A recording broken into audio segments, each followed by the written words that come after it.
Chris Eubank Jr. has just dismantled Kamil Szeremeta in the 7th round. Chris Eubank Jr. basically winning every single round there. Looks solid in my opinion. The commentary on Sky always seem to slag off Chris Eubank Jr. Conor Benn's not going to be scared after that one. I mean, yes, they're boxers. They're not going to be scared. But I doubt Chris Eubank Jr. is going to be scared after Conor Benn's performance against Pete Dobson.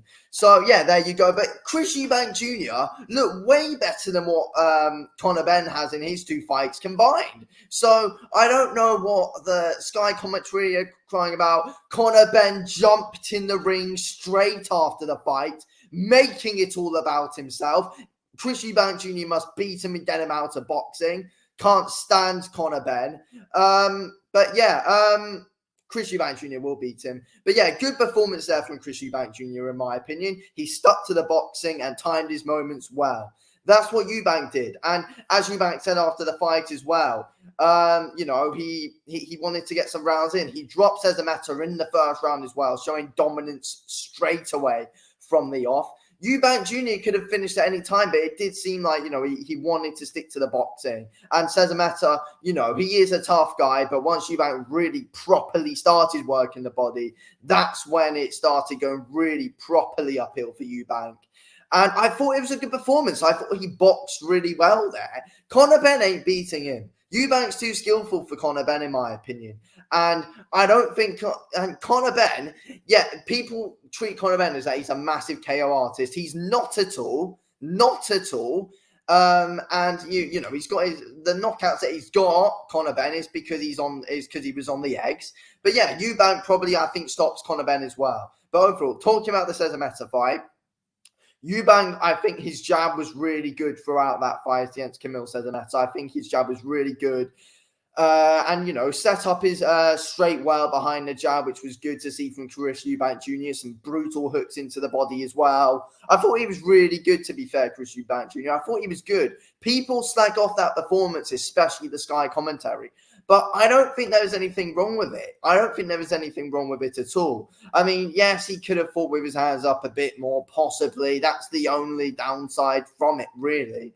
But, his chin was fine and clearly wasn't too fazed by the power of Kamil Szeremeta anyway. He was able to take those, some shots that Szeremeta hit on him was, Eubank took them well. But it's boxing anyway. You're going to get hit. I don't know why people are slagging off the performance. I thought the uppercut from Eubank was very good. It was set up behind the jab really well. And, the lead uppercut as well from Chris Eubank Jr. is very good.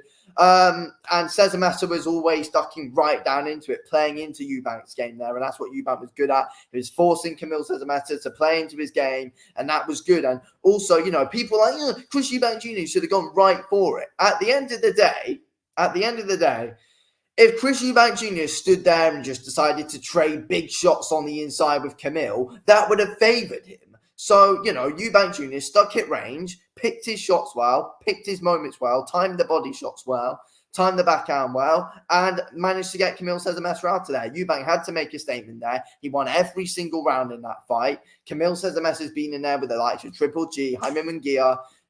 They finished him. Eubank did the exact same. So, it's like, the Sky commentary, they're always slagging off Chris Eubank Jr. And that's the thing that pisses me off as well. They always do. I remember the Liam Williams fight where they had the fight where the pundits and the commentary had the fight so close. Like that wasn't close at all, that Liam Williams fight with Chris Eubank Jr. That was a joke. Eubank dominated Liam Williams. He dominated Kamil Szeremeta tonight. And there you go. It was a good performance. He didn't really do anything wrong. His shot selection, Chris Eubank Jr., is very good. I really liked how, fluid his combinations were. And he was accurate with his shots. He did his thing. I thought Eubank's movement was good as well. We saw some good pivots off from him as well. And, he was really starting to mix things up and, being confusing. He was moving around a lot. And that's what he needs to do. So, yeah, there you go. He did nothing wrong, in my opinion. That is it, to be fair. I thought the jam was good, as per usual, from Chris Eubank Jr., and he just did his thing at the end of the day. I don't really get all the criticism that Eubank's receiving. So, talked about the fight. Eubank won every single round, got the finish, did exactly what had to be done.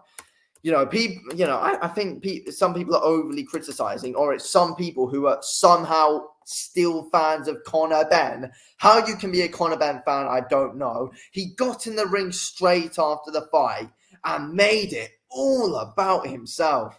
Conor Benn made it all about himself. Eubanks just won a world title there, and Conor Benn gets in there, makes it all about himself. I don't know why Neymar was in there either, but I don't know. But yeah, Conor Benn makes it all about himself after the fight. First of all, he was juiced up. You're the reason why the fight didn't happen. And now he's still trying to put everything on Chris Eubank Jr. And one thing that I am really glad with at the end, with what Chris Eubank Jr. said to Conor Benn, is that, he wants to do it at 168. He's not going to accept Conor Benn pushing him around to his own weight class. Everything from now should be on Chris Eubank Jr.'s terms. He's the IBO middleweight champ now. It's on his terms. Conor Benn should go up and challenge him. Conor Benn's the one that failed the drug test. Go up and challenge Chris Eubank Jr. Chris Eubank Jr. shouldn't have to drain himself once again and be 60%, just like Conor Benn wanted him to be. And as well, Eubank was saying, Eubank had to drain himself for the last one. And knowing that, and also Conor Benn was juiced up. So it's like, it was so bad.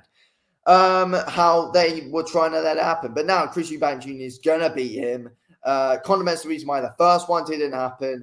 And yeah, everything from now has got to be on Eubank Jr.'s terms. We can't have Eddie Hearn trying to push it his way. Ben Shalom needs to be strong in those bloody negotiations as well on Team Eubank. Ben Shalom needs to be strong on Team Eubank here in these negotiations. Don't let Eddie Hearn and Conor Benn dictate anything to do with this fight. Do not let them dictate it. Eubank's the reason why Conor Benn's, being able to get back on these big stages after failing a drug test. So, yeah, everything should be on boxers and Chris Eubank Jr.'s terms. Simple as that, going into the fight against Conor Benn.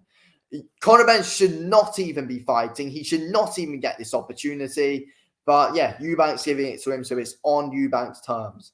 Yeah, I don't know how the fight was for a title how that fight was for a title, though. I don't know. But anyway, Eubank's going to beat Conor Benn, hopefully, and get him out of boxing. That's what needs to happen.